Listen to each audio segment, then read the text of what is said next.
नमस्कार साथियों, स्वागत है आप सभी का एक बार फिर से जीएस फाउंडेशन यूट्यूब चैनल पर। दोस्तों, इस चैनल पर आपको 1000 प्रश्नोत्तरी की सीरीज उपलब्ध कराई जा रही है। 9 सीरीज के माध्यम से हम लोगों ने 225 प्रश्नों को कवर कर लिया है और आज हम लोग करने वाले हैं सीरीज नंबर 10। तो फटाफट से इस सेशन को लाइक कर दीजिए, दोस्तों के साथ शेयर कर दीजिए और यदि आप भी इस चैनल पर नए हैं तो चैनल को सब्सक्राइब कर लीजिए। फटाफट से इस सेशन को दोस्तों के साथ शेयर कर दीजिए। चलिए शुरुआत कर लेते हैं आज की सेशन की। क्वेश्चन नंबर 226, हिमालय पर्वत किसका उदाहरण है? Option number B is the correct answer, वलित पर्वत का उदाहरण है।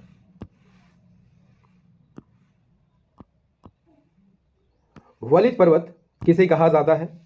जब भूसंयुतियों में जमा अवसाद दो प्लेटों के करीब आने के कारण दबकर उठ जाता है तो किसका निर्माण होता है? वलित पर्वत का निर्माण होता है। वलित पर्वत के उदाहरण कौन कौन है? एशिया में हिमालय, यूरोप में आल्प्स, उत्तरी अमेरिका में रॉकी, दक्षिण अमेरिका में एंडीज पर्वतमाला। ये सभी जो है वलित पर्वत के उदाहरण है। पर्वतों के प्रकार कौन कौन है? तो ज्वालामुखी पर्वत, भ्रंश पर्वत और अवशिष्ट पर्वत। ज्वालामुखी के उद्गार से जो पर्वत बनते हैं उसे ज्वालामुखी पर्वत कहा जाता है। जब चट्टानों के बीच वाला भाग के दबने से जो पर्वत बनते हैं उसे ब्लॉक पर्वत कहा जाता है और बीच वाली को क्या कहा जाता है? घाटी कहा जाता है। जब वलित पर्वत का अपरदन हो जाता है तो किसका निर्माण होता है? अवशिष्ट पर्वत का निर्माण होता है। क्लियर? चलिए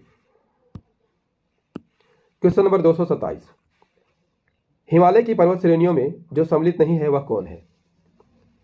option number A is the correct answer, Karakoram Himalaya पर्वत श्रेणियों में सम्मिलित नहीं होता है। हिमालय पर्वत श्रेणियों में बृहत हिमालय, मिडिल हिमालय या लघु हिमालय और शिवालिक हिमालय आते हैं। काराकोरम किस में आते हैं? तो काराकोरम जो है ट्रांस हिमालय की पर्वत श्रेणी है और ट्रांस हिमालय में काराकोरम श्रेणी, लद्दाख श्रेणी और जास्कर श्रेणी आते हैं। सबसे ऊपर में आपको मिलता है काराकोरम श्रेणी, उसके बाद लद्दाख श्रेणी, फिर जास्कर श्रेणी। क्लियर? चलिए नेक्स्ट क्वेश्चन कर लेते हैं। क्वेश्चन नंबर 228, बुर्जिल तथा जोजिला दर्रे निम्न में से किस राज्य में स्थित है? Option number C is the correct answer, Jammu Kashmir राज्य में स्थित है। जोजिला दर्रा की बात कर लेते हैं तो किस राज्य में स्थित है? जम्मू कश्मीर केंद्र शासित प्रदेश में स्थित है। किस श्रेणी में स्थित है? जास्कर श्रेणी में स्थित है। किस नदी द्वारा इसका निर्माण किया गया है? सिंधु नदी द्वारा इसका निर्माण किया गया है और यह श्रीनगर को लेह से जोड़ता है। किसे जोड़ता है? श्रीनगर को लेह से जोड़ता है। कौन? जोजिला दर्रा।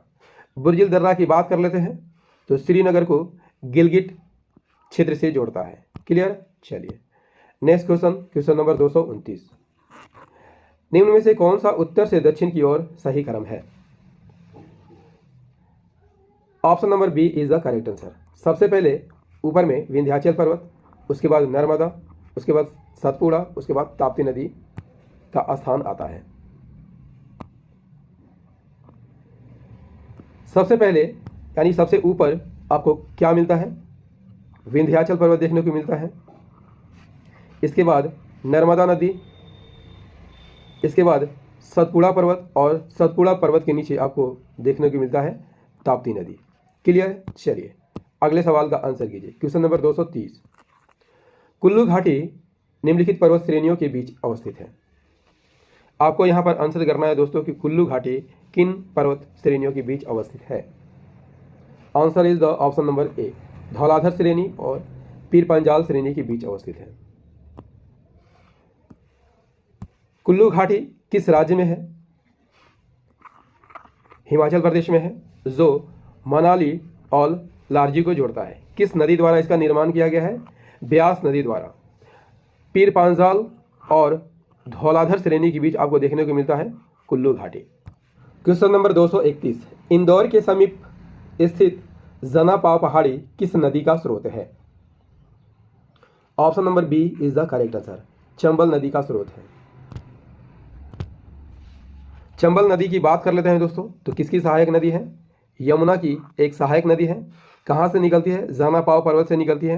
किन राज्यों से होकर बहती है? राजस्थान, मध्य प्रदेश, उत्तर प्रदेश राज्यों से होकर बहती है। और यह राजस्थान और मध्य प्रदेश के बीच सीमा का निर्धारण करती है। इस पर 4 विद्युत परियोजनाएं चलाई जा रही है: गांधी सागर, राणा सागर, जवाहर सागर और कोटा बैराज। चंबल के सहायक नदियां कौन कौन है? तो बनास, कुन्नो, पार्वती, छिप्रा, काली सिंध, ये सभी जो है चंबल नदी की सहायक नदियां हैं। क्वेश्चन नंबर 232 का आंसर कीजिए दोस्तों। संकोच नदी किन राज्यों के बीच सीमा बनाती है? Option number B is the correct answer, Assam और अरुणाचल प्रदेश के बीच। संकोच नदी को दोस्तों याद रखिएगा गदाधर नदी भी कहा जाता है और पूर्वोत्तर भारत की एक नदी है। किसकी सहायक नदी है? ब्रह्मपुत्र की सहायक नदी है।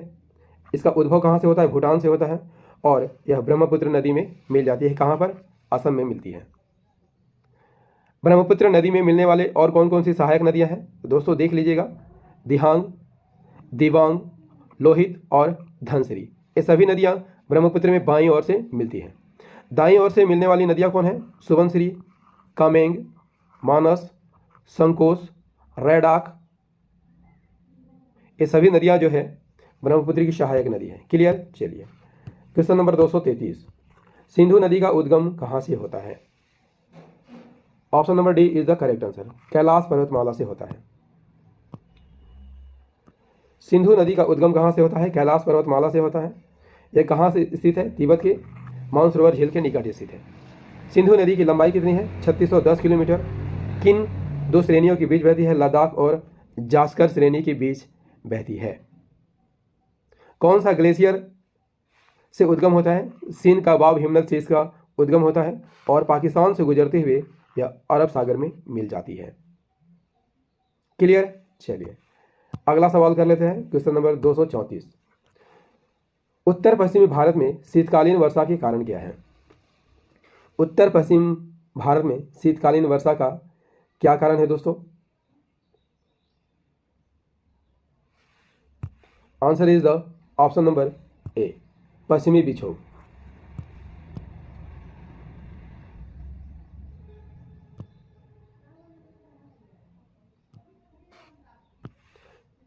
अगला सवाल कर लेते हैं दोस्तों। क्वेश्चन नंबर 235, दक्कन प्रायद्वीपीय पठार पर किस मिट्टी का अभाव पाया जाता है? Option number A is the correct answer, पर्णजोल मिट्टी का अभाव पाया जाता है। दक्कन पठार की बात कर लेते हैं तो इस पर सबसे ज़्यादा काली मिट्टी पाई जाती है। काली मिट्टी कार्बनिक पदार्थ से समृद्ध होती है जो कम से कम कितनी गहरी होती है? 25 सेंटीमीटर गहरी होती है। काली मिट्टी लावा से बनती है और भारत में काली मिट्टी कहाँ कहाँ पाई जाती है? गुजरात, महाराष्ट्र, कर्नाटक और मध्य प्रदेश में इसका विस्तार है। दक्कन की पठार की बात कर लेते हैं तो इसके नीचे कर्नाटक का पठार देखने को मिलता है, तेलंगाना का पठार आपको देखने को मिलता है। मालवा का पठार भारत के बीचों बीच है। इसके ऊपर बुंदेलखंड का पठार, बघेलखंड का पठार, छोटा नागपुर का पठार आपको देखने को मिलता है। दंडकारण्य का पठार, शिलांग का पठार। क्लियर? चलिए next question is question number 236, निम्नलिखित में से कौन सुमेलित नहीं है? लोकतक झील मणिपुर में है, सही सुमेलित है। सामर झील राजस्थान में है, सही सुमेलित है। लोनार झील महाराष्ट्र में है, सही सुमेलित है। हुसैन सागर झील कर्नाटक, यह गलत सुमेलित है क्योंकि हुसैन सागर झील जो है तेलंगाना में स्थित है। और तेलंगाना में कहाँ पर है? तेलंगाना की राजधानी हैदराबाद में स्थित है। Option number D is the correct answer.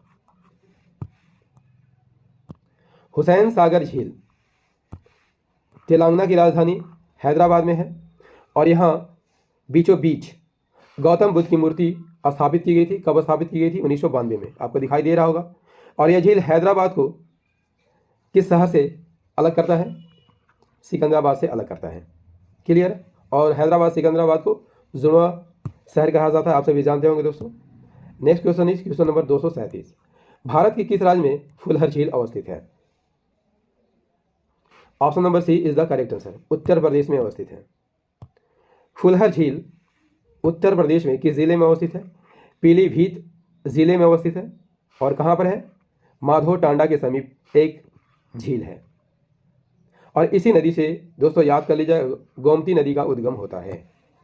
Gomti नदी के किनारे अवस्थित शहर का नाम आप कमेंट में जरूर बताइएगा। क्वेश्चन नंबर 238, थीन बांध किस नदी पर बनाया गया है? थीन बांध किस नदी पर बनाया गया है दोस्तों? Option number A is the correct answer, Ravi नदी पर बनाया गया है। थीन बांध कहाँ पर स्थित है? पंजाब के पठानकोट जिले में अवस्थित है, रावी नदी पर स्थित है। इसे रंजीत सागर बांध के नाम से भी जाना जाता है। इस परियोजना से पंजाब, हिमाचल प्रदेश और जम्मू कश्मीर को लाभ मिलता है। यहाँ पर 150 मेगावाट की 4 विद्युत परियोजनाएं लगाई गई हैं। नेक्स्ट क्वेश्चन, क्वेश्चन नंबर 239, पश्चिम घाट की महत्वपूर्ण वनस्पति कौन है? Option number D is the correct answer, सागवान है। पश्चिम घाट को सह्याद्री के नाम से जाना जाता है। उत्तर से दक्षिण तक की इसकी लंबाई कितनी है? 1600 किलोमीटर। यह गुजरात, महाराष्ट्र, गोवा, कर्नाटक, केरल और तमिलनाडु राज्यों में विस्तृत है। 2012 में यूनेस्को ने पश्चिम घाट के कई स्थानों को विश्व धरोहर स्थल घोषित किया है। क्वेश्चन नंबर 240, निम्नलिखित राज्यों और केंद्र शासित प्रदेशों में से प्राकृतिक वनों से आच्छादित उच्चतम प्रतिशत का भौगोलिक क्षेत्र कहां पर है? Option number A is the correct answer, Andaman और निकोबार द्वीप समूह में। अंडमान और निकोबार द्वीप समूह की बात कर लेते हैं तो भारत का एक केंद्र शासित प्रदेश है जो कि सबसे बड़ा केंद्र शासित प्रदेश होता है। कहां पर स्थित है? बंगाल की खाड़ी में स्थित है। अंडमान और निकोबार द्वीप समूह में कुल 572 छोटे बड़े द्वीप हैं, जिनमें से कुछ ही द्वीपों पर लोग रहते हैं। राजधानी कहाँ है? पोर्ट ब्लेयर, जो कि दक्षिण अंडमान में स्थित है। सैंडल पीक सबसे ऊंची चोटी है, किस अंडमान में स्थित है? नॉर्थ अंडमान में स्थित है। क्लियर? 10 डिग्री चैनल आपको देखने को मिलता है लिटिल अंडमान और कार निकोबार के बीच। चलिए अगले सवाल का आंसर कीजिए दोस्तों। क्वेश्चन नंबर 241, चुखा जल विद्युत परियोजना जो कि भारत एवं भूटान की संयुक्त परियोजना है, किस नदी पर अवस्थित है? Option number C is the correct answer, Wangchu नदी पर अवस्थित है। चुखा परियोजना भारत और भूटान की संयुक्त परियोजना है। 336 मेगावाट क्षमता की यहाँ विद्युत परियोजनाएं चलाई जा रही हैं। भूटान में रायडक या वांगचू नदी पर, यानी वांगचुक नदी को रायडक नदी के नाम से जाना जाता है। निर्माण कार्य कब से शुरू हुआ? 1970 में शुरू हुआ और 1991 से यहाँ कार्य करना प्रारंभ किया गया। Question number 242, Bharat dynamite limited केंद्र कहाँ अवस्थित है? Option number B is the correct answer, Hyderabad में अवस्थित है। भारत डायनामिक्स लिमिटेड कहाँ पर अवस्थित है? हैदराबाद में है। और यहाँ भारत का गोला बारूद एवं प्रक्षेपास्त्र यानी मिसाइल बनता है। इसकी स्थापना कब हुई थी? 1970 में हुई थी। क्लियर? चलिए क्वेश्चन नंबर 243, निम्नलिखित में से कौन सुमेलित नहीं है? सबसे बड़ा कोयला क्षेत्र रानीगंज है, बिल्कुल सही सुमेलित है। धातु शोधन योग्य कोयले का भंडार झरिया में है, जो कि बिल्कुल सही सुमेलित है। तटीय बालू से प्राप्त खनिज इल्मेनाइट है, ये भी सुमेलित है। भारत की पहली कोयला खान धनबाद, जो कि गलत है। भारत की पहली कोयला खान कहाँ पर है? रानीगंज में है। ठीक है, option number D is the correct answer. Bharat की पहली कोयला खान कहाँ पर है? रानीगंज कोयला क्षेत्र है, पश्चिम बंगाल में स्थित है। और यहाँ पर खनन कार्य कब से शुरू हुआ था? 1774 में। क्वेश्चन नंबर 244, निम्नलिखित में से कौन सा लौह इस्पात कारखाना कोयला क्षेत्र से दूर है? आंसर कीजिएगा जरा। Option number C is the correct answer, Bhilai. Bhilai इस्पात संयंत्र कहाँ पर स्थित है? छत्तीसगढ़ के भिलाई में स्थित है और भारत का पहला इस्पात उत्पादक संयंत्र है। इसकी स्थापना कब की थी? 1955 में। और यहाँ रेलों का उत्पादन किया जाता है। किसकी सहायता से इसका निर्माण किया गया था? पूर्व सोवियत संघ की सहायता से। क्वेश्चन नंबर 245, किस बंदरगाह को भारत का प्रवेश द्वार भी कहा जाता है? Option number A is the correct answer, Mumbai बंदरगाह को भारत का प्रवेश द्वार कहा जाता है। मुंबई बंदरगाह को फ्रंट वे भी कहा जाता है। और यहाँ पर एलिफेंटा का ऐतिहासिक द्वीप है, जो मुंबई बंदरगाह से कुछ ही दूरी पर स्थित है और 6 द्वीपों में से एक है। अन्य बंदरगाहों की बात कर लेते हैं दोस्तों, तो पश्चिम बंगाल में आपको देखने को मिलता है कोलकाता बंदरगाह और हल्दिया बंदरगाह। उड़ीसा में पारादीप बंदरगाह। आंध्र प्रदेश में विशाखापट्टनम बंदरगाह देखने को मिलेगा। तमिलनाडु में एन्नोर, चेन्नई और तूतीकोरिन बंदरगाह आपको देखने को मिलता है। पश्चिम की बात कर लेते हैं, तो पश्चिम में सबसे ऊपर कांडला बंदरगाह देखने को मिलेगा, जो कि गुजरात में है। महाराष्ट्र में 2 बंदरगाह, मुंबई बंदरगाह और नहावा शेवा बंदरगाह को जवाहरलाल नेहरू बंदरगाह के नाम से भी जाना जाता है। गोवा में मार्मोगोवा, कर्नाटक में न्यू मैंगलोर और केरल में कोचिन बंदरगाह देखने को मिलता है। क्लियर? चलिए अगले सवाल का आंसर कीजिए। क्वेश्चन नंबर 246, नहावा शेवा बंदरगाह परियोजना कहाँ स्थित है? तो बता चुका हूँ दोस्तों, option number B is the correct answer, Mumbai में स्थित है। और नहावा शेवा बंदरगाह को ही जवाहरलाल नेहरू बंदरगाह के नाम से जाना जाता है। नहावा शेवा बंदरगाह को जवाहरलाल नेहरू बंदरगाह के नाम से जाना जाता है। क्वेश्चन नंबर 247, चेन्नई और विशाखापट्टनम को कौन सा राष्ट्रीय राजमार्ग जोड़ता है? Option number B is the correct answer, NH5। राष्ट्रीय राजमार्ग 5 भारत का एक प्रमुख राष्ट्रीय राजमार्ग है, जो कि पश्चिम बंगाल, उड़ीसा, आंध्र प्रदेश और तमिलनाडु के पूर्वी तटों के साथ चलता है। आपको दिखाई दे रहा होगा दोस्तों, NH5 है और NH5 को ही अब NH16 के नाम से जाना जाता है। कोलकाता से चेन्नई तक यह जाता है। क्लियर? चलिए क्वेश्चन नंबर 248, 2011 की जनगणना के अनुसार उत्तर प्रदेश और महाराष्ट्र के बाद सर्वाधिक जनसंख्या वाला राज्य कौन सा है? आंसर कीजिएगा जरा। 2011 की जनगणना के अनुसार उत्तर प्रदेश और महाराष्ट्र के बाद सर्वाधिक जनसंख्या वाला राज्य कौन है? ऑप्शन नंबर बी सही आंसर हो जाएगा, बिहार। सबसे अधिक जनसंख्या उत्तर प्रदेश की है, उसके बाद महाराष्ट्र की, तीसरे नंबर पर बिहार होता है, चौथे नंबर पर पश्चिम बंगाल और 5वें नंबर पर मध्य प्रदेश। क्वेश्चन नंबर 249 का आंसर कर लीजिए दोस्तों, भारत की सर्वाधिक बड़ी जनजाति कौन है? Option number B is the correct answer, Gond Bharat की सबसे बड़ी जनजाति है। गोंड को 4 भागों में बांटा जाता है, राजगोंड, माड़िया गोंड, ध्रुवीय गोंड और खातुलवार गोंड। क्लियर? चलिए अगले सवाल का आंसर कर लीजिए दोस्तों। क्वेश्चन नंबर 250, गारो जनजाति किस राज्य में निवास करती है? Option number D is the correct answer, Meghalaya में निवास करती है। मेघालय की अन्य जनजातियां कौन है? खासी और जैंतिया जनजातियां मेघालय की अन्य जनजाति में आते हैं। गारो मुख्य रूप से किस हिल्स पर पाए जाते हैं? तो दक्षिण गारो हिल्स में पाई जाती हैं, दक्षिण गारो हिल्स में पाई जाती हैं। क्लियर? चलिए दोस्तों, 1000 प्रश्नोत्तरी की सीरीज नंबर 10 आपको कैसा लगा कमेंट करके ज़रूर बताइएगा।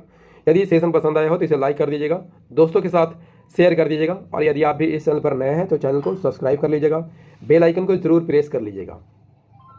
मिलते हैं 1000 प्रश्नोत्तरी की सीरीज नंबर 11 में, तब तक के लिए जय हिंद, धन्यवाद।